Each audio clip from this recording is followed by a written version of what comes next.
तो जनाब अजीत अगरकर इंडिया की टीम के चीफ सिलेक्टर बन चुके हैं। बीसीसीआई ने रात को ऑफिशियली अनाउंस कर दिया है कि इसके बाद अजीत अगरकर जो है वो इंडिया की टीम के चीफ सिलेक्टर होंगे।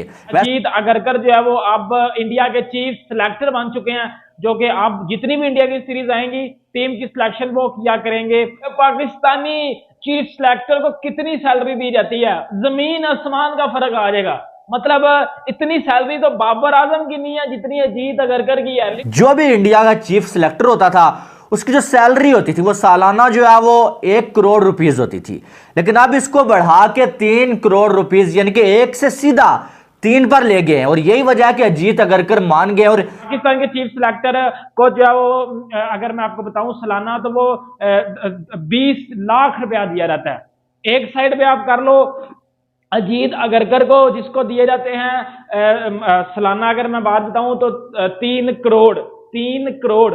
और दूसरी तरफ अगर मैं आपको बता दूं जो वो पाकिस्तानी तो उनको 20 लाख रुपया दिया जाता है। अजीत इज अ वेरी मतलब experienced what you call it campaigner, काफ़ी उसने रिप्रेजेंट किया इंडिया को, पढ़ा लिखा भी है। दूसरा ये है कि उसको एक्सपीरियंस बहुत है मतलब क्रिकेट का, फर्स्ट क्लास क्रिकेट का, इंटरनेशनल क्रिकेट का। Is been doing a lot of commentary, he is worked with franchises and all, so I think even with the Mumbai team, तो I think it's good, it's a good move to bring in someone of this profile into the chief selectors job.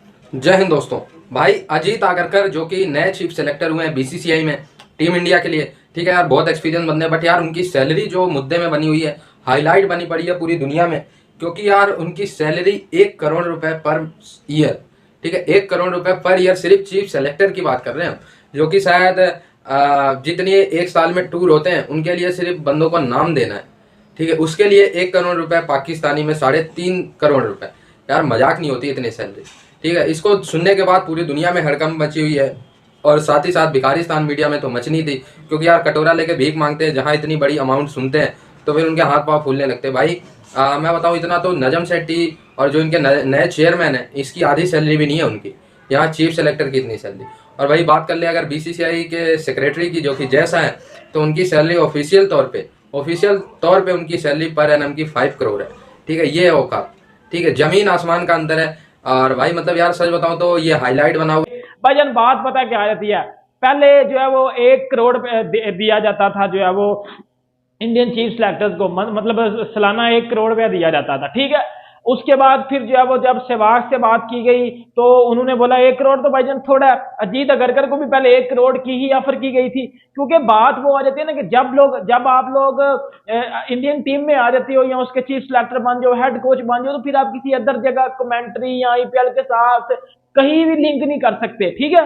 फिर आपके सारे वो connection टूट जाते हैं, फिर आपने सिर्फ इंडियन टीम के साथ ही रहना है। तो फिर अगर वो इधर से 1 करोड़ लेंगे उधर से पैसे नहीं लेंगे तो वो ऑब्वियसली के बंदे का वो खर्चा नहीं चलता, या बंदे की वो जो एक अप्रोच बंदे ने अपनी सोची होती है वो उस तरह बंदा नहीं उधर तक नहीं जा पाता। लेकिन फिर जो है बीसीसीआई के साथ बात चली तो 3 करोड़ जो है वो एनुअली जो है वो अजीत अगरकर को दिए जाएंगे। और मतलब मंथली सैलरी भी इतनी नहीं बनती, मंथली सैलरी भी अजीत अगरकर की इतनी नहीं बनती होगी जितनी पाकिस्तानी चीफ सिलेक्टर को सालाना दी जाता है। 20 लाख सालाना दिया जाता है भाईजान, आप अंदाजा लगा लो इधर से ही 20 लाख सालाना, बातें ये करवा लो। मैं आपको एक और बात भी बताता हूं, लिटरली बाबर आजम घंटा पाकिस्तान से सालाना 3 करोड़ नहीं लेता। बाबर आजम घंटा अगर उसकी सैलरी की बात की जाए जो सेंट्रल कॉन्ट्रैक्ट में आ जाती है, घंटा बाबर आजम भाईजान सालाना 3 करोड़ नहीं लेता। मैं आपको ये मैं प्रूफ के साथ बता के जा रहा हूं, अगर किसी को कोई शक है तो वो जाके इंटरनेट चेक कर सकता है। आपका ये घंटा, आप इंडिया की क्वालिटी चेक कर लो, उनका चीफ सिलेक्टर बाबर आजम से ज्यादा सैलरी ले रहा है। उनका चीफ सिलेक्टर बाबर आजम, आपके किंग बाबर आजम जो के बने हुए हैं किंग कुंग, वो उससे ज्यादा सैलरी लेके जा रहा है। This is the reality of मतलब पाकिस्तान और फिर इंडिया की। मैंने आपको बता दिया कि जो इंडिया की रियलिटी है कि उनका चीफ सिलेक्टर या वो 3 करोड़ सालाना ले रहा है, पाकिस्तान का चीफ सिलेक्टर 20 लाख ले रहा है, बाबर आजम भी जो है वो सालाना 3 करोड़ नहीं ले रहा, ठीक है ना। ये फिर बात आ जाती है इक्वालिटी पे।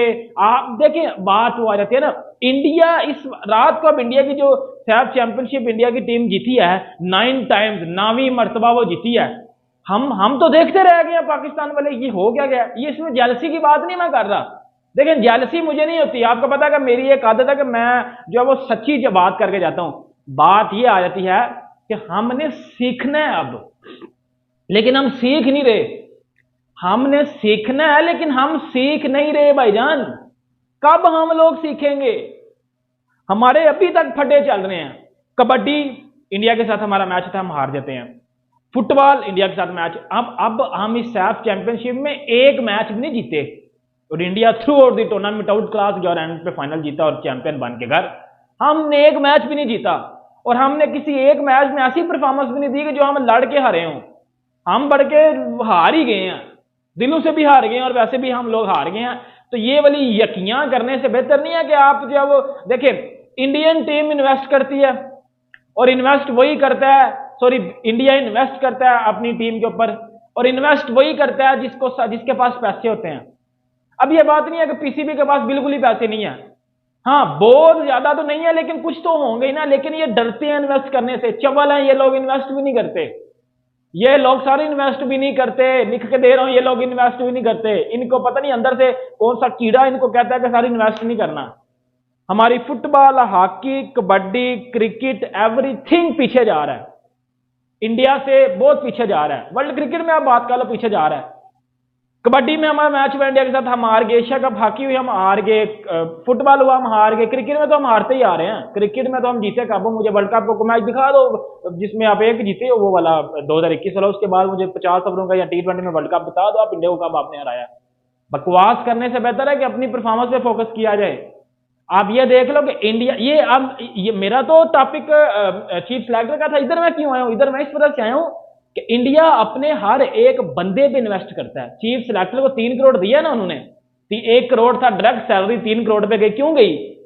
वो भाईजान इन्वेस्ट करते हैं। उनको पता है कि इस 3 करोड़ से मैंने अजीत अगरकर को 1 करोड़ देना था ना पहले, वो बात नहीं बनी, फिर 3 करोड़ पे। उनको पता है कि 3 करोड़ भी हम दे सकते हैं। हमने बंदे पे इन्वेस्ट करना है ताकि वो रिजल्ट्स अच्छे ला के दे। 3 करोड़ वो उनको नहीं चुभेगा, उनको ये चुभेगा कि टीम की परफॉर्मेंस जब नहीं निकल के आएगी।